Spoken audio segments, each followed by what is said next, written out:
আজকে আমি বানাতে চলেছি স্পেশাল মাটন। তোমরা দেখো এখানে 1 কিলো মতো মাটন আছে, আমি এটা ম্যারিনেট করব।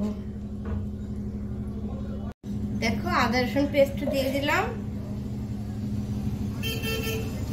দেখো অল্প করে টক দই দিয়ে দিলাম, লবণ দিয়ে দিলাম, লঙ্কার গুঁড়ো দিয়ে দিলাম, হলুদের গুঁড়ো দিয়ে দিলাম, জিরের গুঁড়ো দিয়ে দিলাম। এটা আমি ভালো করে ম্যারিনেট করে আধ ঘন্টা ঢেকে রেখে দেব।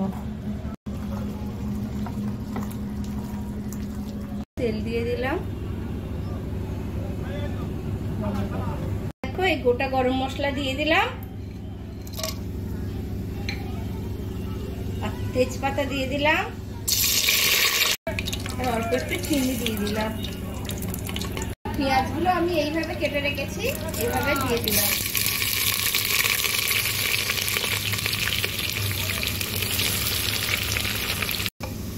দেখো আমার পেঁয়াজটা অনেকটা হয়ে গেছে, আর একটু ব্রাউন হবে।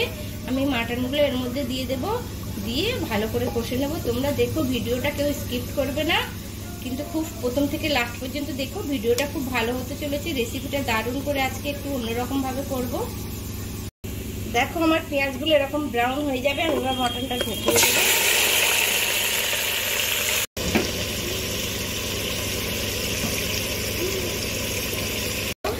কি সুন্দর কালার এসে গেছে। আমি আরো 5 মিনিট ভালো করে কষিয়ে নেব। আলু দিয়ে দিচ্ছি 2-4 পিস, আলু খেতে ওরা ভালোবাসে, ওই জন্য আলু দিয়ে দেবো ওর মধ্যে। দেখো আমি একটু টমেটো চাকা চাকা করে রেখেছি, ওটার মধ্যে দিয়ে দিলাম। দেখো আমি একটু কাঁচা পেঁয়াজ কুচিয়ে রেখেছিলাম, ওটাও এর মধ্যে দিয়ে দেবো। তাহলে গ্রেভিটা সুন্দর গাঢ় গাঢ় হবে আর খেতেও খুব টেস্টি হবে। দেখো কি সুন্দর কালার এসে গেছে, একদম দারুণ কালার এসেছে একটা। এবার আমি আলুগুলো দিয়ে দেবো। আলুগুলো আগে থেকে ভেজে রেখেছিলাম, তোমাদের দেখালাম।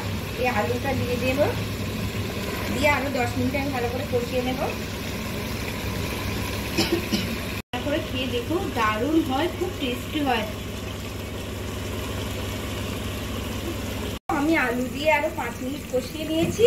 এবারে জল দিয়ে দেবো, দিয়ে 3টে সিটি মেরে নেব।